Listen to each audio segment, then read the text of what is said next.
அன்பார்ந்த பிரியோ டிவி நேயர்களுக்கு உங்கள் அன்பு ஜோதிடர் பரத்ராஜ் பேசுகின்றேன். இன்று 1/3/2026 மாசி மாதம் 17ஆம் தேதி ஞாயிற்றுக்கிழமை திரியோதசி திதி பூச நட்சத்திரம் நடைபெறுகிறது. இந்த நாளிலே பிரதோஷ நிகழ்வாகப்பட்டது நடைபெறுகிறது. பிரதோஷ வழிபாடு எல்லாருக்குமே உங்களுக்கு தெரியும். இந்த ஞாயிற்றுக்கிழமை பிரதோஷம் என்பது ஒரு அதி அற்புதமான பிரதோஷம். ஏன்னா ராகு காலத்திலே சம்பவிக்கக்கூடிய ஒரு பிரதோஷம்.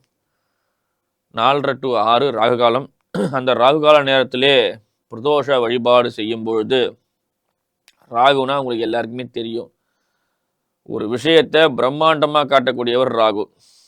இந்த ஞாயிற்றுக்கிழமை பிரதோஷத்திலே நீங்கள் ராகு காலத்திலே இந்த பிரதோஷ பூஜையிலே கலந்து கொள்ளும் போது நல்ல லாபத்தை தரக்கூடிய சூழ்நிலை. அது மட்டும் இல்லாமல் ஞாயிற்றுக்கிழமை என்பது சூரியனுடைய கிழமை, பூச நட்சத்திரம் என்பது சனியின் நட்சத்திரம். உங்களுடைய கர்மாவை கழுவக்கூடிய நாள் இன்று. சனி கர்மகாரகன், சூரியன் பார்த்தீங்கன்னா பித்ருகாரகன், அப்பா அப்படின்னு சொல்லுவாங்க. அப்பா புள்ள 2 பேரும். சில பேருக்கு ஒரு குடும்பத்தில் பார்த்தீங்கன்னா அப்பா பையனுக்கு அடிக்கடி சண்டை வந்துகிட்டே இருக்கும். அந்த குடும்ப தலைவி ஒரு மன நிம்மதி இல்லாமல் இருப்பாங்க. நடாது அப்பா பையன் 2 பேரும் அடிச்சுக்கிட்டே இருக்கானுங்க, எப்போ பார்த்தாலும் நிம்மதியே இல்லையே. சதா சண்டை வரக்கூடிய தருணங்கள். ஒரு வீட்டில் உள்ள நுழைஞ்சாலே சண்டை நடந்துகிட்டே இருக்கும். ஏதாவது ஒரு திட்டு, சண்டை, எடுத்த காரியத்தில் ஒரே பிரச்சனை. டெய்லியும் சண்டை போடுற குடும்பம்லாம் இருக்குது. தினம் சண்டை போடுறதே அவங்களுக்கு தொழிலாக இருக்கும். ஒரு மன நிம்மதி இல்லாமல் இருக்கக்கூடிய நபர்கள் அந்த வீட்டில் யார் யாருக்கெல்லாம் அடிக்கடி சண்டை ஏற்படுது, நிம்மதியாக இருந்தால் போதும். இந்த மன நிம்மதிக்காக வேண்டக்கூடிய நபர்கள் இந்த நாளிலே, புரியுதுங்களா, பிரதோஷ வழிபாட்டிலே சிவபெருமானுக்கு ஏதேனும் ஒரு அபிஷேக பொருளை அந்த சுவாமிக்கு அர்ப்பணித்து நந்தி பகவானிடத்திலே பிரார்த்தனை செய்யும் பொழுது ஒரு நல்ல விஷயங்கள் உங்களுக்கு. சில பேர் பார்த்தீங்கன்னா கோவில்களில் நந்தி காதலை சொல்லிட்டு நந்தியை தொட்டு அதை கட்டி அணைச்சி சொல்லுவாங்க. அது மாதிரிலாம் சொல்லக்கூடாது, தப்பு. நந்தி பகவான் ஈஸ்வர பகவானுக்கு இணையானவர், சிவனுக்கு இணையானவர் நந்தி. குரு பரம்பரையிலே முதல் குரு யாருன்னு கேட்டால் நந்தியம்பெருமான் தான் குரு பரம்பரையிலே முதல் குரு என்று சொல்லப்படுகின்றார்.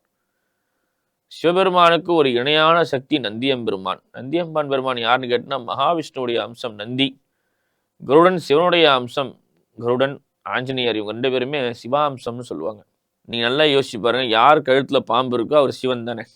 அப்போது கருடன் கழுத்தில் ஒரு பாம்பு இருக்கும். ஆஞ்சநேயர் சிவபெருமானுடைய அம்சம். நந்தி எம்பெருமான் பார்த்தீங்கன்னா மகாவிஷ்ணுவுடைய அம்சம். இந்த நந்தி எம்பெருமானை காதை நோக்கி நம்ம சொல்லணும், கிட்ட போகக்கூடாது. தள்ளி இருந்து அவருடைய காதை பார்த்து சொல்லும்போது நமது வீட்டில் இருக்கக்கூடிய சண்டை, சச்சரவு, மனக்குறைகள் அனைத்தும் நிவர்த்தி அடைந்து, நீங்கள் ஒரு 4 பிரதோஷம் போங்களேன், ஒரு 4-5 பிரதோஷம் போயிட்டு வாங்களேன், உங்களுக்கு ஒரு பெரிய மாற்றம். பிரதோஷம்னா என்ன அர்த்தம்னா, பெரிய தோஷம் இருந்தாலும் போகும்னு அர்த்தம். பிரதோஷம், பெரிய தோஷம் இருந்தாலும் பிற தோஷங்கள் இருந்தாலும் இந்த நாட்களில் வழிபாடு செய்யும்போது உங்களுக்கு அந்த தோஷங்கள் நிவர்த்தி அடைந்து நல்ல ஒரு வாழ்க்கையின் முன்னேற்றத்தை தரக்கூடிய நாளாக அமையப்பெறுகிறது. இந்த நாளில் நீங்கள் போயிட்டு சிவபெருமான வழிபாடு செய்யும்போது வீட்டில் உள்ள சண்டை சச்சரவுகள் நீங்கி நல்ல ஒரு அமைதி நிலவி ஆத்ம திருப்தியோடு உங்களுடைய வாழ்க்கை இனிதே அமையும். இந்த நாளில் பார்த்தீங்கன்னா மூல நட்சத்திரக்காரர்களுக்கும் பூராட நட்சத்திரக்காரர்களுக்கும் சந்திராஷ்டமம் நிலவுகிறது.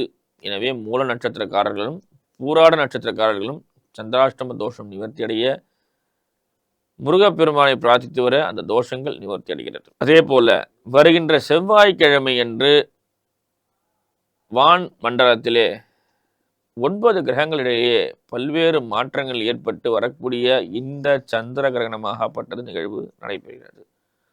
வான்வெளி மண்டலத்திலே இந்த சந்திர கிரகமாகப்பட்டது ஒளிரும் நிகழ்வு என்று சொல்லக்கூடிய விஷயங்கள் ஏற்படுகிறது. அதாவது 8 கிரகங்கள் ஒரே நேர்கோட்டிலே அதே போல குரு பகவான் அதை பார்க்கின்றார். மாலை 3:20 இந்த கிரகணம் சம்பவித்து அதே போல 7:53 சந்திரனின் தோஷம் விடுபடுகிறது.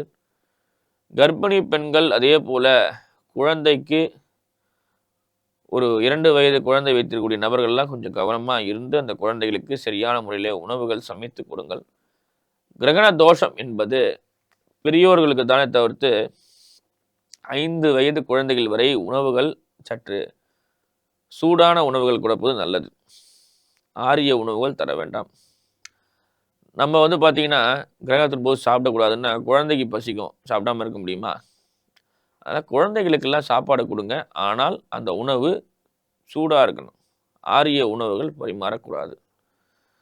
கிரகண காலகட்டத்திலே வெளியே வருவது தவிர்த்து கொள்ளுங்கள். சில பேர் அப்போ தான் வெளியே போகணும், அங்கே போகணும், இங்கே போகணும். அந்த கதிர்வீச்சு நம்முடைய ரத்தத்தினுடைய அணுக்களை குறைத்து விடும். ஹீமோகுளோபின் லெவல் கம்மியாக இருக்கக்கூடிய நபர்கள் இந்த கிரகண காலத்திலே வெளியே வராமல் இருப்பது மிகவும் சிறப்பு. கர்ப்பிணி பெண்கள் இறைவனை துதியை கேட்பது, இறைவனை உடைய நாம சங்கீர்த்தனங்கள், அதே மாதிரி பாட்டு, அந்த மாதிரி விஷயங்கள்லாம் கேட்கறது நல்லது. ஒரே இடத்துல இல்லாமல் கொஞ்சம் மூமெண்ட்லேயே எதனா ஒரு விஷயம் கேளுங்க. ரொம்ப ரொம்ப சிறப்பு. இதுக்கு கிரகண உபதேசம்னு பேர். கிருஷ்ண பரமாத்மா கருவுற்றிருக்கக்கூடிய அபிமன்யுடைய குழந்தைக்கு கருவிலேயே அபிமன்யுவுக்கு எல்லா விஷயத்தையும் உத்திரையுடைய வயிற்றில் சொல்கிறார். அபிமன்யு உத்திரையினுடைய வயிற்றிலே இருக்கும்போது கிருஷ்ண பரமாத்மா உபதேசம் பண்ணுறாங்க. குழந்தைக்கு கட்டாயம் காது கேட்கும். எனவே கர்ப்பம் அடைந்திருக்கக்கூடிய கர்ப்பவதிகள் இறைவனுடைய துதிப்பாடுதல், அதே மாதிரி எல்லா விஷயம் செய்யும்போது உங்களுக்கு நல்ல ஆரோக்கியமான மகப்பேறு ஆகப்பட்டது உங்களுக்கு நடைபெறும். 12 ராசிகளுக்கான பலன்களை காண்போம்.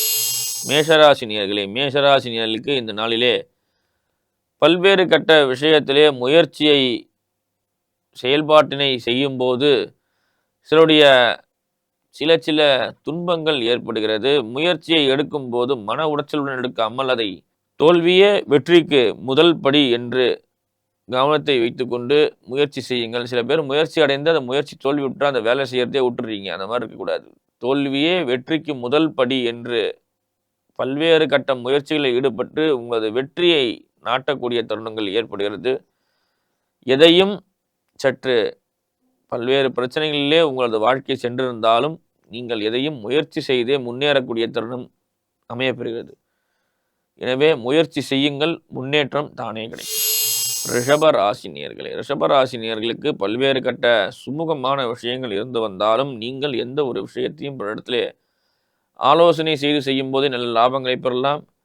கணவன் மனைவிடையே சற்று கருத்து வேறுபாடுகள் இருந்தாலும் அதை நிவர்த்தி அடைந்து நல்ல லாபத்தை தரக்கூடிய ஆதாயமான விஷயங்களை கணவன் கடின உழைப்பிலை மேற்கொள்ளும் போது அவருக்கு முதுகெலும்பாய் மனைவி திகழ்ந்து அந்த குடும்பத்தை லகுவாக சென்று செல்லும் போதே அந்த உங்களுக்கு நல்ல முயற்சிகளும் லாபங்களும் வந்து சேர்கிறது. இந்த நாளிலே உங்களிடத்திலே நல்ல லாபங்கள் பெற்றிருந்தாலும் குடும்ப சூழ்நிலை காரணமாக சில பிரச்சனைகள் உங்களுக்கு வந்து சேர்கிறது. சற்று கவனமாக இருப்பது மிக மிக மிதுன ராசி நேயர்களே, மிதுன ராசி நேயர்களுக்கு இந்த நாளிலே பல்வேறு கட்டமான லாபங்கள், சுமூகமான செல்லக்கூடிய பல்வேறு முயற்சிகள், அதே போல ராசி மண்டலத்திலே அமையப்பெற்ற குருவினுடைய சில பாதிப்புகள். குரு பார்வை சுபிட்சம் அமரக்கூடிய இடம் பாதிச்சிருவார். அதனால குருவினால் ஏற்படுகின்ற பல்வேறு தோஷங்கள் உங்களுக்கு, அதாவது படிக்கக்கூடிய குழந்தைகளுக்கு ஞாபக மறதியை தரக்கூடிய நிலைகள், மறதி, அதே போல சில நேரங்களிலே சில அவதிகள், என்ன செய்கிறோம் என்று தெரியாமல் பல்வேறு பிரச்சனைகளை மாற்றிக்கொள்ளக்கூடிய தருணங்கள். எந்த ஒரு விஷயத்தை செய்யும் போதும் நீங்கள் சற்று கவனமாக செய்யும் போது நல்ல முன்னேற்றங்களும் முயற்சிகளும் வந்து சேர்கிறது. கடகராசி நேயர்களே, கடகராசி நேயர்களுக்கு சில வெற்றிகரமான செய்திகள் இருந்தாலும் பல்வேறு போட்டிகளிலே உங்களது வாழ்க்கை முயற்சி செய்யும் பொழுது நல்ல லாபங்கள், ஆதாயங்கள் ஏற்படுகிறது. அதே போல நீங்கள் எந்த ஒரு விஷயத்தையும் முயற்சி செய்யும் போதே லாபத்தை பெறலாம். பல்வேறு இடையான போட்டிகளிலிருந்து நிலவும் போது உங்களுக்கு நல்ல முயற்சிகளும் முன்னேற்றத்தையும் தரக்கூடிய நிமித்தங்கள் ஏற்படுகிறது. சில நாட்களிலே நீங்கள் நீண்ட இடைவெளிக்கு பிறகு செய்யக்கூடிய ஒரு தொழிலாகப்பட்டது, தொழில் முன்னேற்றங்கள், தந்தையார் வழி சொத்துக்கள் வரக்கூடிய தருணங்கள் ஏற்படுகிறது. சிம்ம ராசி நேயர்களே, சிம்ம ராசி நேயர்களுக்கு எங்கும் வெற்றி எதிலும் வெற்றி என்றக்கூடிய செயலிலே இந்த நாளிலே வெற்றி தரக்கூடிய பல்வேறு நிகழ்வுகள், அதே போல பாக்கிய சனியினுடைய நல்ல ஒரு விதமான லாபங்கள். 6ஆம் தேதிக்கு மேலே பார்த்தீங்கன்னா அஷ்டம சனியினுடைய சில பிரச்சனைகள் இப்போவே கவிங்க தொடங்கியுள்ளது. இந்த தொடக்கத்திலே உங்களுக்கு நல்ல முன்னேற்றத்தை கொடுத்தே பின்பு சில பிரச்சனைகள் தரக்கூடிய தருணங்களால் நீங்கள் வாங்கக்கூடிய சொத்துக்கள், அதே போல பொருட்கள் அனைத்தையும் சற்று சோதித்தே வாங்குவது மிகவும் நல்லது. அதனுடைய எல்லா விஷயத்தையும் நீங்க கவனமா செய்வது மிக மிக சிறப்பு. நகை வாங்கினாலும் அதை சோதிச்சு பாருங்க. ஒரு ப்ராப்பர்ட்டி வாங்கினாலும் அதனுடைய எல்லா விஷயத்தையும் தெரிஞ்சுங்க. அதோட டாக்ஸ்லேருந்து எல்லாமே தெரிஞ்சுக்கிட்டு வாங்குவது மிகவும் நல்லது.